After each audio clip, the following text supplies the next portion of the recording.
cocktails behind you.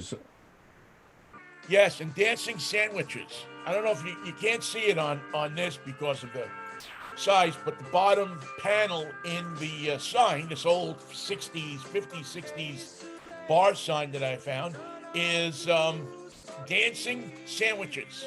Now, is it dancing, comma, sandwiches, or can you get a Well, sandwich there's while you no dance? comma between the two, so I'm not sure. That's why they recommend cocktails first. Have a couple cocktails, then we'll talk about the dancing sandwiches. Exactly. If you can go with the. By the way, we're listening to a little Steely Dan to get us into it. I don't know. I just thought I'd play a little music to get us into it. The world is such a screwy place. We forget sometimes that we need music to keep us going. He's Michael Knight, and he's in Los Angeles. That's New York Vinnie. He's in Seattle, Washington. We do this every Monday, Wednesday, and Friday. And today is the Freaky Friday, Fractious Friday version of the show. And it's interesting that you mentioned cocktails and dancing sandwiches, because that might be the only refuge for the desperation and feelings of not belonging to this world that I'm seeing online from my daughter and other women who've come to the conclusion that this nation has no interest in them whatsoever as citizens. They don't care if they pay their taxes. They don't care if they go to work. They don't care if they have children. They don't care if they are good citizens. They don't care if they're medically cleared for contact. They don't care if they're vaccinated. They don't care if they are nihilists or even atheists.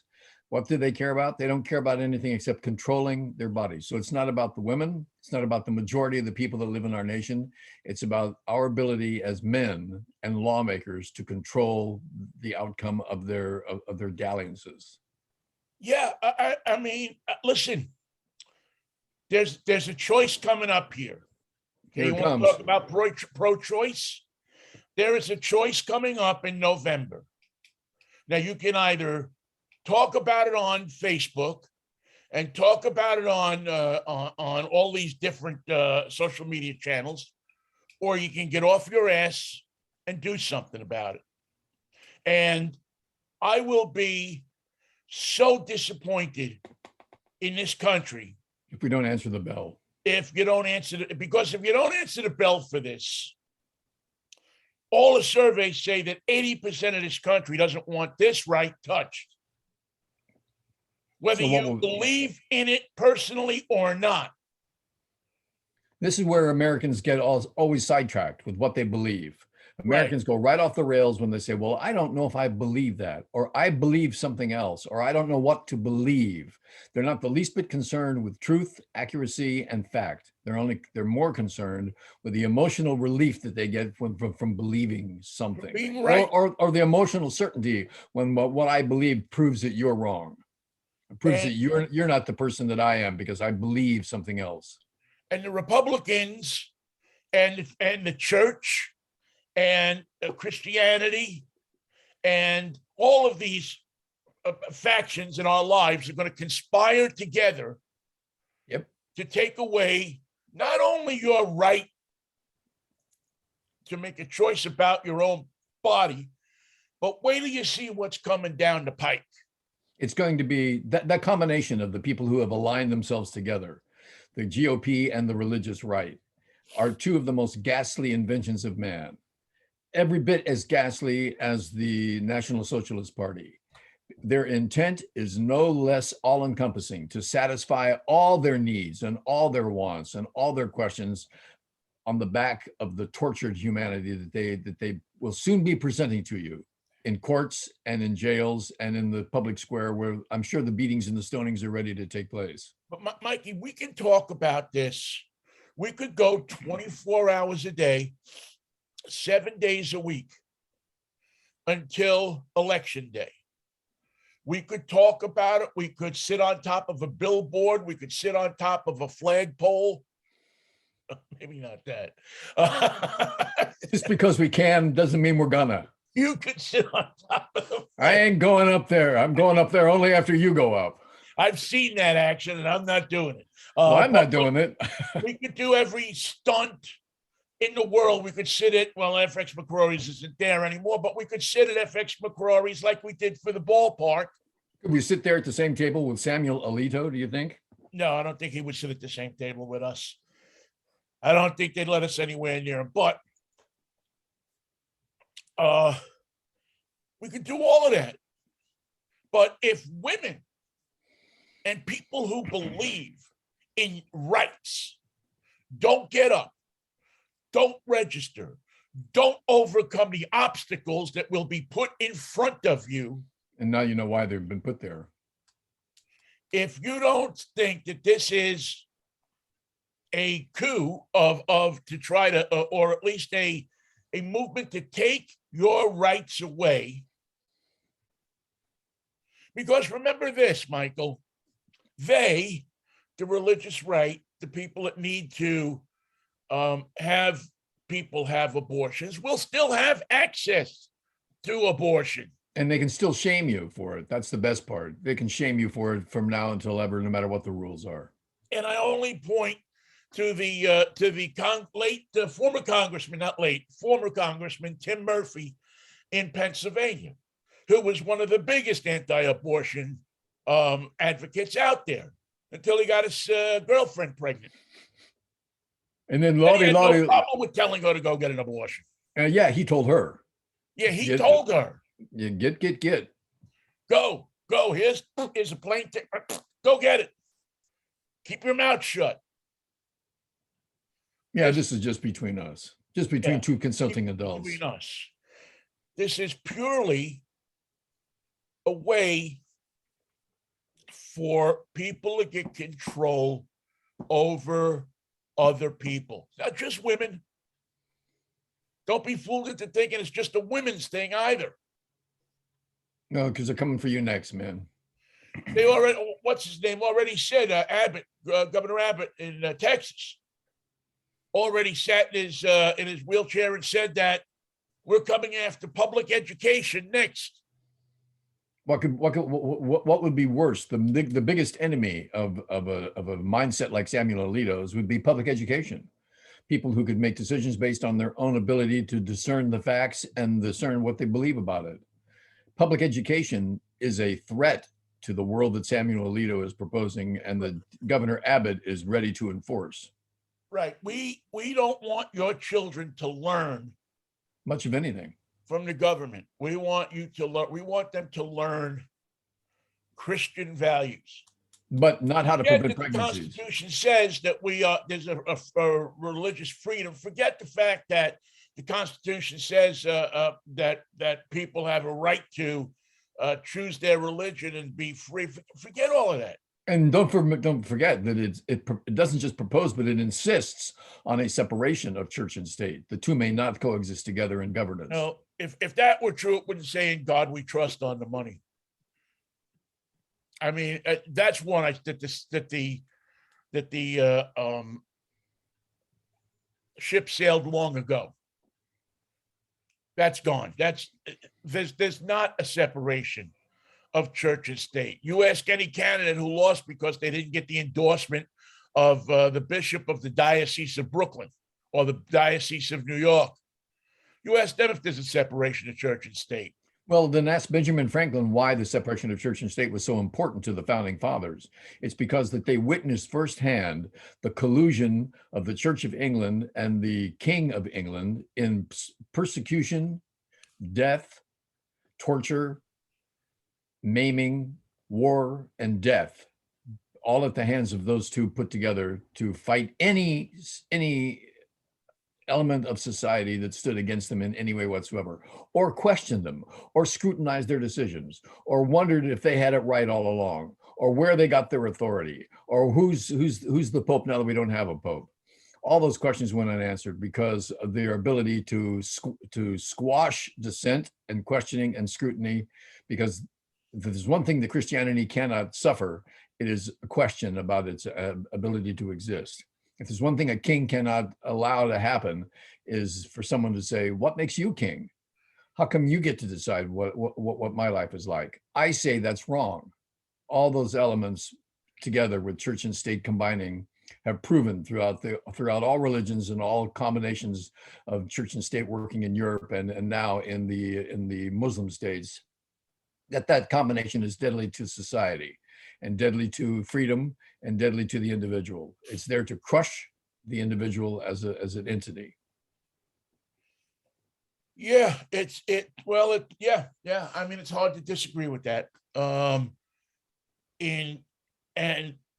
listen, we could talk about the reasons and we can go into all these different things, Michael, but the bottom line is it is incumbent upon everybody who listens, everybody who is active, everybody who has a brain in their head and who wants their children to have a brain in their head, anybody who doesn't want to sheepishly follow along, to get out there and register people to vote and to make sure that they get to the polls, no matter how hard they make it. And if we don't do it this time, then we're going to have ourselves a fascist state where you can't do it next time. What does Germany have to say every time? Hi, I'm German. No, we're not like that anymore. Here's what I want to say today. That was yesterday. Please forgive us for what we were like. Please forgive us for voluntarily becoming the pain that the world was suffering. We're not like that anymore. We learned our lesson. Well, Hungary's saying, but we didn't learn ours. We haven't learned a lesson. We'd like to be fascist. Russia is saying, we have a dictator. We want to be fascisti. We want to show people what it's like to cower under Russian rule. And that's exactly what Samuel Alito and his ilk are planning for this country. The fascist, painful, military, socially destructive takeover of everything that you consider a freedom, including rock and roll. You know, it's amazing to me that we have all these people who have an opinion on Elon Musk and him buying Twitter. If those same people put that same energy. Did that deal go through, by the way, or was it just talk? I don't think it's gone through yet. Did he write? Yeah, did he write a check yet? Because I want to. He may have written a check, but I don't think the deal has been approved yet. Yeah. I don't know excuse me. I don't know what hoops he has to jump through to make that all happen, but I know it's not. I know it's not approved. Because he's the type of guy that said, "Now, Leon, you got to do this." He said, "I'm not doing it." No, you don't understand. You have to do this for the deal to go through. You don't understand. I'm Elon Musk. I'm not doing it. You just wait. It'll be something like that blows it up. Well, yeah. I mean, we see that time and time again with people with a lot of money who decide that they're going to do what they want. Uber Their way is the biggest example. Yep. Uber took a regulated industry in most cities. Incentive packing. And said, well, we don't care that you have to buy a medallion. We don't want a medallion. Have to have a safety inspection, or that you have to have a background check and a license to drive a taxi cab. We don't care about that. We're just gonna take anybody who can pass our simple background check and put them in cars, in their own cars. The cars could be falling apart. Take you to the airport, pick you up at the airport. Will we make it to the airport? What airport? I don't know about any airport. Let's just go someplace. Yeah. Yeah. And how many times has that happened? About as many times as I've seen a dancing sandwich, but that's another story. Yes, we'll talk about the dancing sandwich in a bit. But again, rich guy, rich person, rich woman decide they want to take over. If you got enough money, you can grease enough palms, you can contribute to enough political campaigns. By the way, if you want to know something a little sinister, Uber is the German word for over.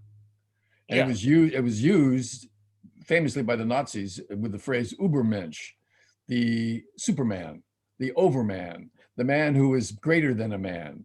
The German man was not a man like a French man or a Tunisian man. He was an overman. He was far better, much better. In fact, not just better, but over the existence of the other ones.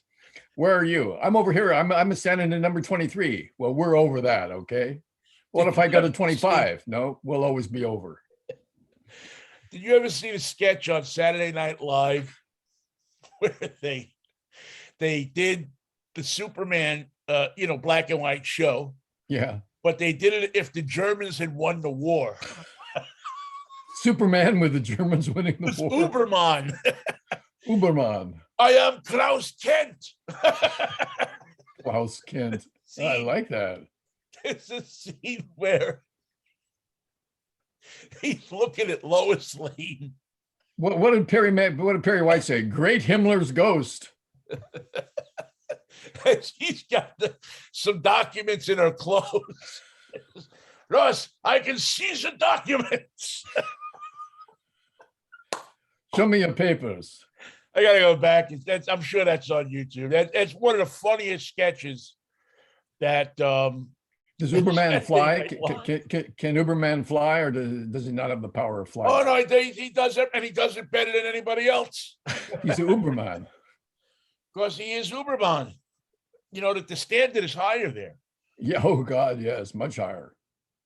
You know, so I just always remember that and the you know, from the old Saturday Night Live, the Carrie Fisher beach party where Bill Murray and Lorraine Newman are Frankie and Annette. So it's a combination of Star Wars meets Beach Blanket. Meets Beach Blanket Babylon. Beach Blanket Bingo. Oh God. And it's great because it's got everything in it. There's two, you know, it's got one piece where Alan Zweibel is running across the screen with a surfboard saying, "Surf's up." It just keeps going keeps going. And who is well, I think someone should take $20 million and make a Beach Blanket movie now starring Miley Cyrus and the kid from Saturday Night Live with all the tattoos who hangs out. Oh with yeah, Pete Davidson. Yeah. There you go. There's your Frankie and Annette. And they and you know they're snorting DMT and having visions on the beach and surfing and we ought to write that puppy boy. Great white sharks attack. It should call. Yeah. I would see. I mean, you could put that on Netflix. It would hum, man. It would go. Yeah, it should be like 20 episodes. Just do it. And you know what? It could be Gidget. You could remake Gidget with Pete Davidson and Miley Cyrus. And just keep the script and just change things slightly.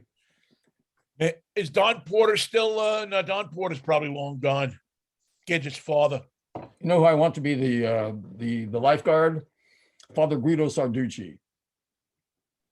Could be a little old for that, but I think he'd be okay. You could have him as Gidget's grandfather. Well, he's a Roman Catholic lifeguard. He doesn't save anybody. He blesses them and he threatens them with hell, but no saving. Jesus says, "Save yourself, son." Save yourself. You knew that when you got in the water. When you got in the water. Oh man. Yeah, it's just Mikey, we're just in a mess. You know, I mean, we're in a terrible mess. It gets worse. Each week it gets worse. I mean, I'm talking to people that are seriously thinking of leaving the country. That's what everybody is discussing. What country to go to. Now, I personally don't speak Italian, but I would still go to Italy. Che si dice, Miguel? Come se va? I don't know. Hey, I'm a New Yorker Vinnie. He's Michael. Micola. Giovanni Michele Cavalieri. Well, you know, I have, because my grandfather is an Italian immigrant, I have a right of citizenship in Italy. Ooh, take it, baby. So I can go fill out some papers. I don't know exactly how it works. Well, you can own the villa. I'll live downstairs. You can have the spacious bedroom upstairs. And I got to tell you, I mean, not that abortion is, I don't even know if abortion is legal there or not, but that's not the issue. Really, the issue is personal rights. And you know, the Italians, under any form of government, which they've had 60 or 70 of them since World War II. Well, how about since the 500 BC? Yeah, they always seem to get along well. They always seem to have, and if you watch the Stanley Tucci stuff, they always have enough food. Oh God, that show. They always have enough spirit. They always have enough wine. That's what they do have in it. They have this incredible spirit, and Yeah. it's renewing. It makes being alive worthwhile. It makes the next meal an adventure. It makes walking down the street a beautiful experience. Well, they've mastered the art of don't worry about it. Also, living well and eating well are not concepts. They're daily parts of their life. Right. They're what you do. You don't go. I mean, I'm sure there's McDonald's in Italy, but you don't go to McDonald's for lunch. You don't go to McDonald's for breakfast.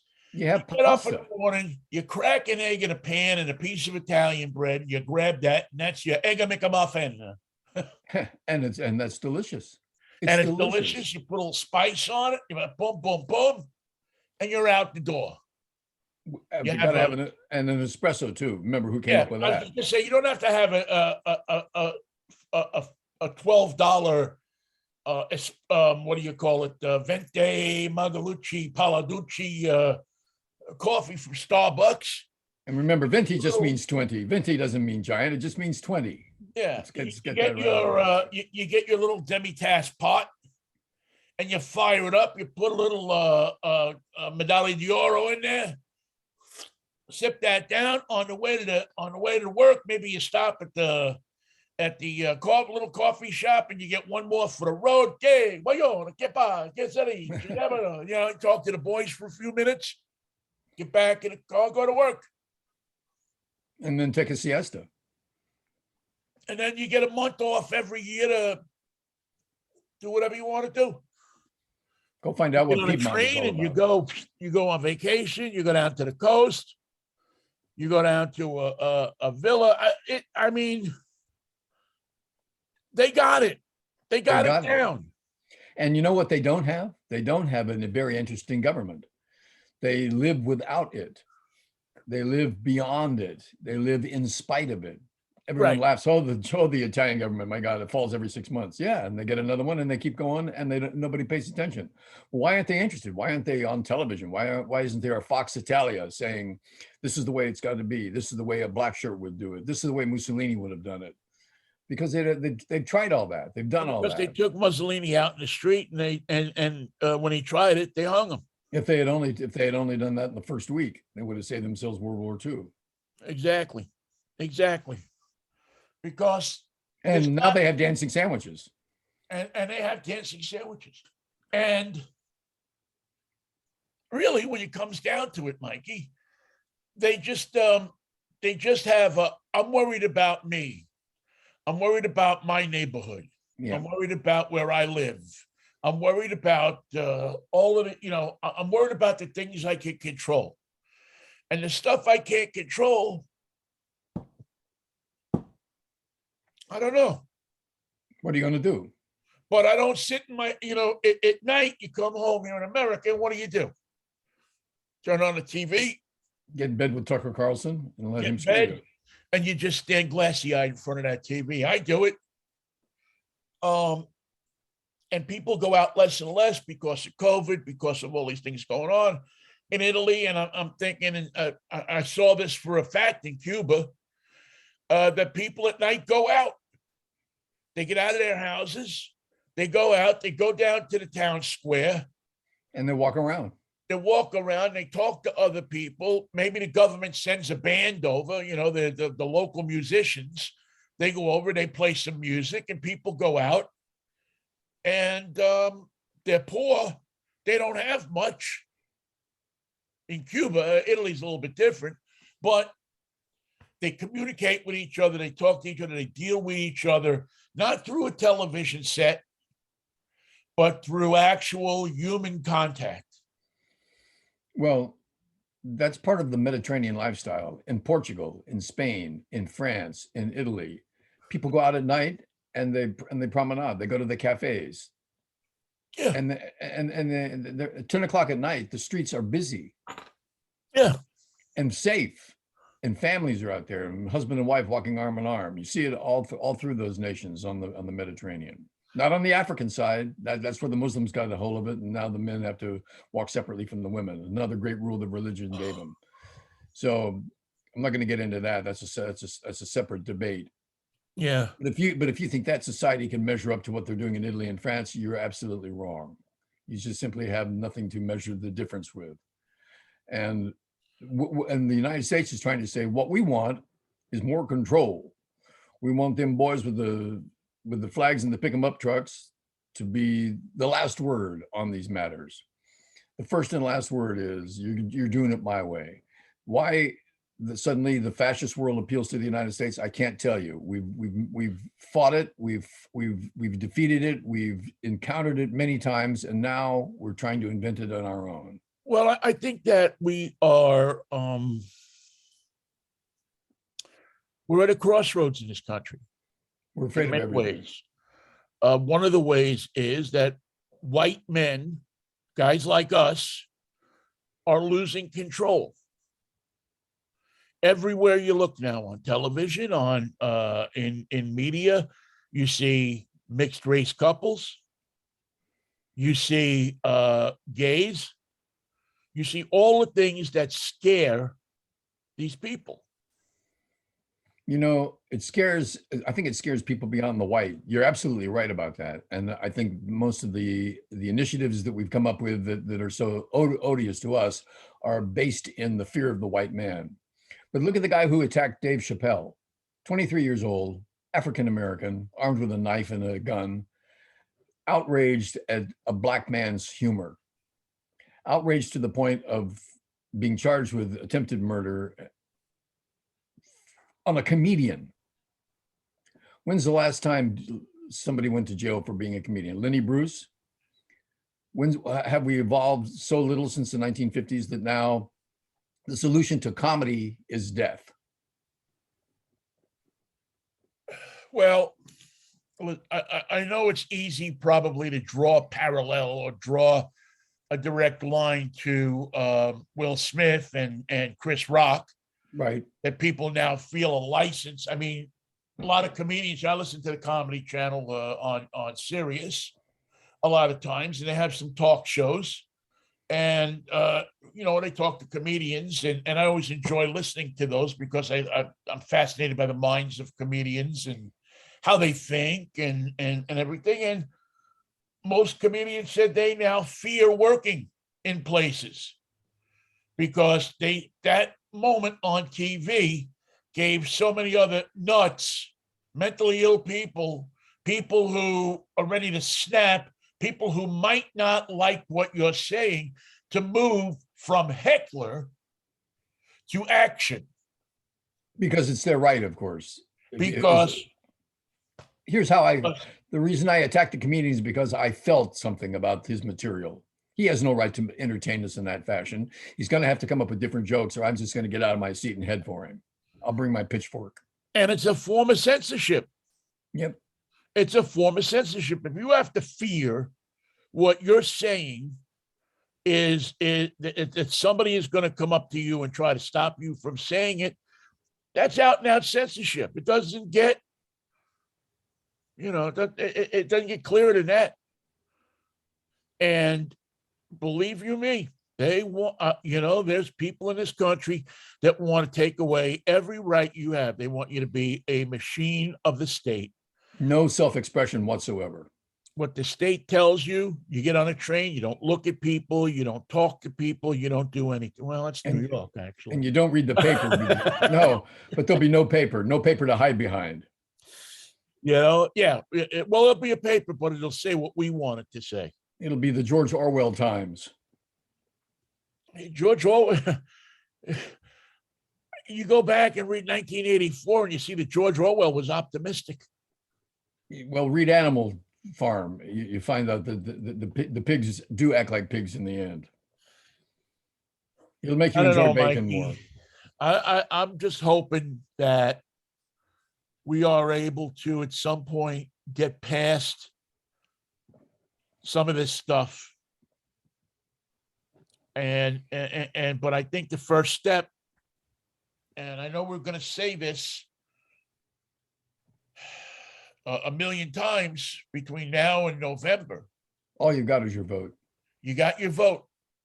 and your daughter and my daughter and daughters all over the world and mothers all over the country, and mothers and people need to absolutely, like the 60s, march and protest. You can march and protest all you want, but you better damn well elect a 60% majority of Democrats to both the Senate and the Congress and the House. Because Samuel Alito is not through. He will try it again and again. You better make it able over the next couple of years for any attacks like these on your civil rights to be thwarted by federal law. Which we could do. Which we could do so If easily. you don't do it, the days of the coat hanger, the days of the bottle of Coke, the days of all of those nasty things that we heard in the 60s, in the 50s, in the 40s, because abortion is not going to go away. No. And they're not just making it illegal to get an abortion. They want to make it illegal for anybody to tell you how to get an abortion. Or to tell you anything about reproductive rights. Right.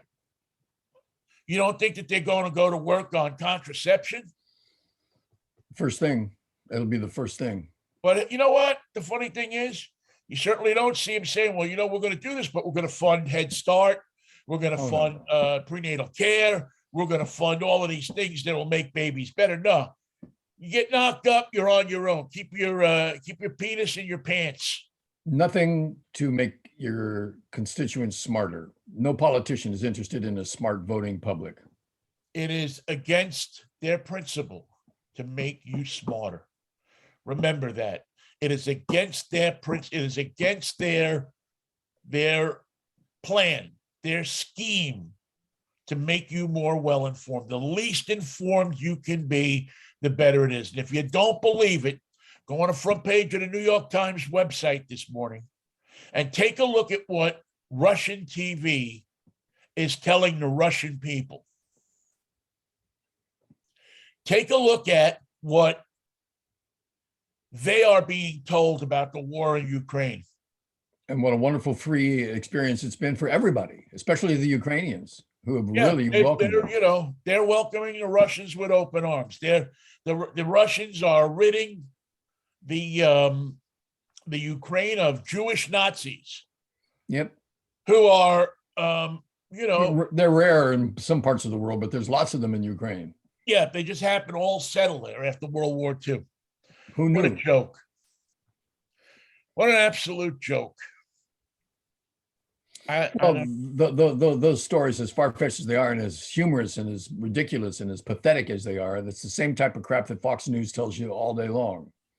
Same level of lie, same level of deceit, same level of propaganda, same level of intent to turn a public into a functioning mass of fascists waiting for their next marching orders. Mikey, what are we going to do with this world? Well, we can celebrate something. I got my shot. What I want to celebrate. What? Oh no! Do you have something you want to celebrate? I'm sorry. It's a quick celebration. Kristen and I celebrated our 38th anniversary yesterday by getting our shots, our second booster. And so for my anniversary on Cinco de Mayo, I was sick as a dog because when I get those shots, I get sick for one day. So I'm okay now.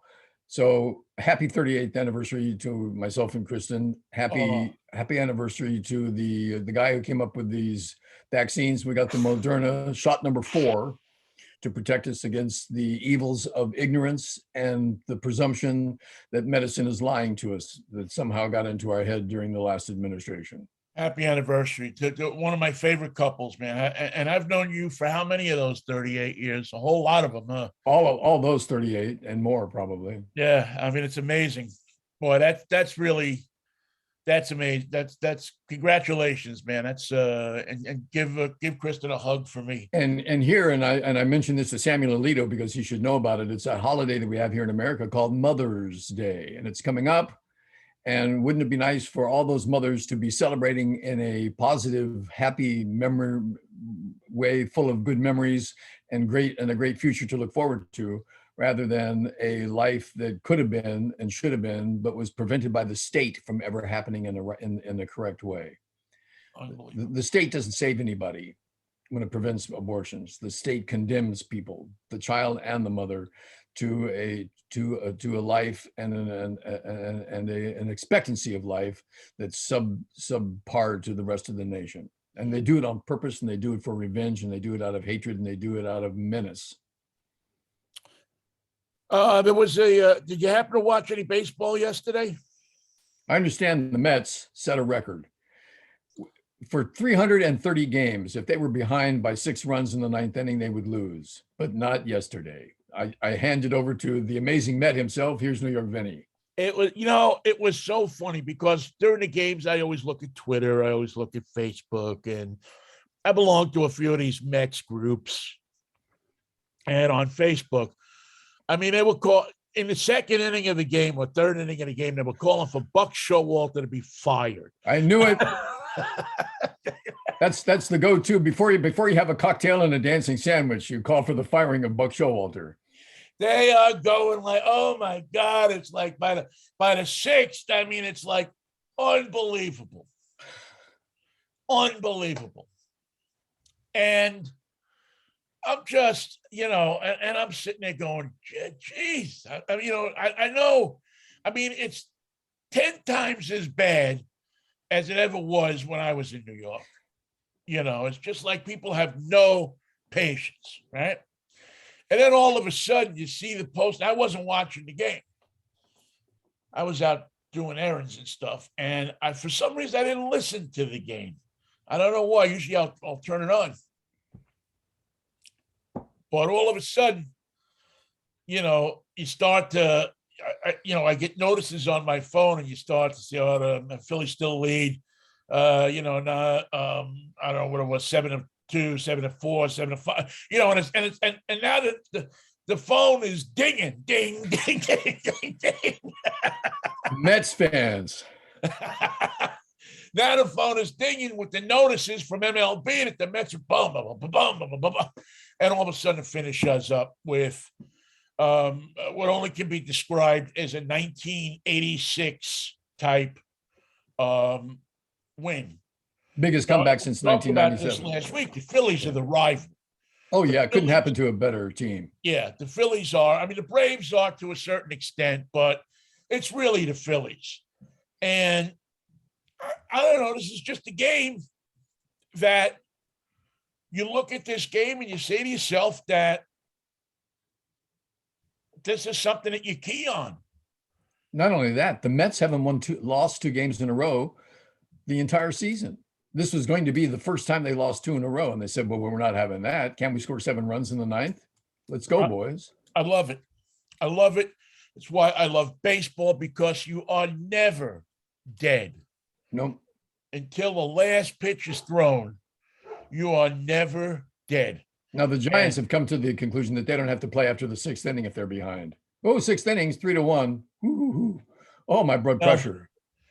Giants and the Mariners are going through a little bit of a tough time right now. Well, Evan Longoria is coming back. He hasn't played 1 game. Johnny LaStella, second baseman's coming back. He hasn't played 1 game. Brandon Belt's out.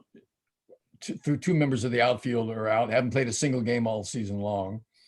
We are bereft of hitters and men who can, and give me a little bingo, that request that we all hear at every ballpark. The Giants got no bingo. Giants can't put two bats. Yeah, they got no together. mojo. They got nothing going on now. Nothing. But that'll change. That's why you have on 62 game season. You hope it'll change. The only one that's probably not going to change first is Cincinnati Reds. I don't care. I think that's wonderful. Well, I care because David Bell is there, and I like David Bell. He's a good guy. He was here for a few years, and I thought he was just a really nice guy. And I hate to see nice guys finish last, but it looks like they're threatening the Cleveland Spiders record. Now, I don't know, in Ohio, that might be a good thing. If you're going to do something, you want to be the worst at doing it, right? It happens a lot in Ohio.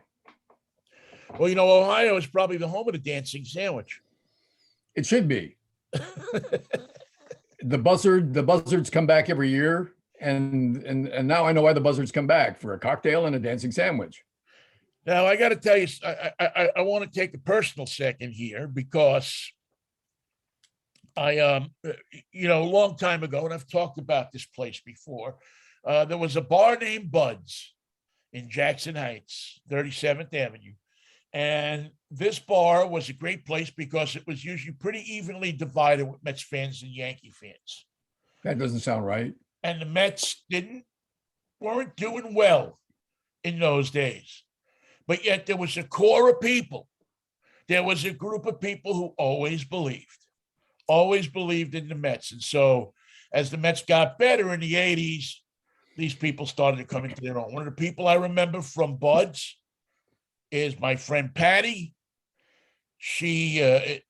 Pat is this wonderful woman that I've known for years and years and years, and we've connected many years ago on Facebook.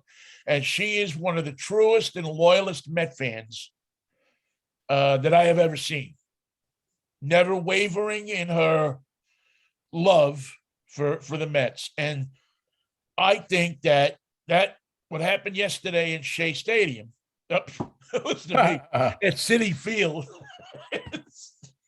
He's having a flashback. Those damn cocktails and dancing sandwiches. They get to you. It's not even the cocktails. It's the dancing sandwiches. They don't stop dancing when they get in your stomach.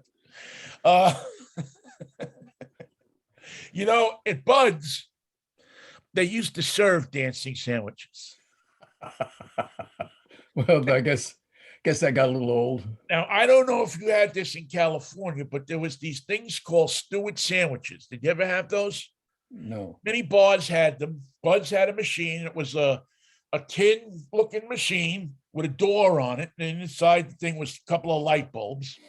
And they would take this sandwich that was made somewhere, probably India, and who knew what was in the sandwich. Better not ask too many questions at Bud's. Right. It was a Stewart's, I think was the name of the sandwich, and you came in a cellophane wrapper, and you opened up the end of the cellophane wrapper, and you stuck it in the heating device. In the thing. And did you put my sandwich in the thing? It's the thing. You turn it on and wait for it to come out. And if you were sitting at the bar, you got a sandwich. And usually when you ordered these sandwiches, it was around 1:30, 2 o'clock, maybe 3. Exactly. Because at 8 o'clock, you say, I will never eat one of those. I don't know what that is. And 1 o'clock, you're ordering 2 of them. Well, it's kind of like at 8 o'clock, you say, I'm not going to go home with her. And at 2 o'clock, out the door. Anyway. Anyhow. So those sandwiches danced in your stomach, usually for days. Yeah. Well, many people woke up the next morning and headed straight for, the bathroom. Yep. And the Stewart sandwiches would help it come out both ends, clean you right out, man. Those were dancing sandwiches. Quick as a whistle. Anyway, Patty is a great Mets fan. So it's her birthday today. So I quickly wanted to sing, if I may. Yes. Happy birthday to you. Happy birthday to you. Happy birthday, you Mets fan, Pat. Patty, happy birthday to you. All right, Patty Jane. Happy birthday. I wish it.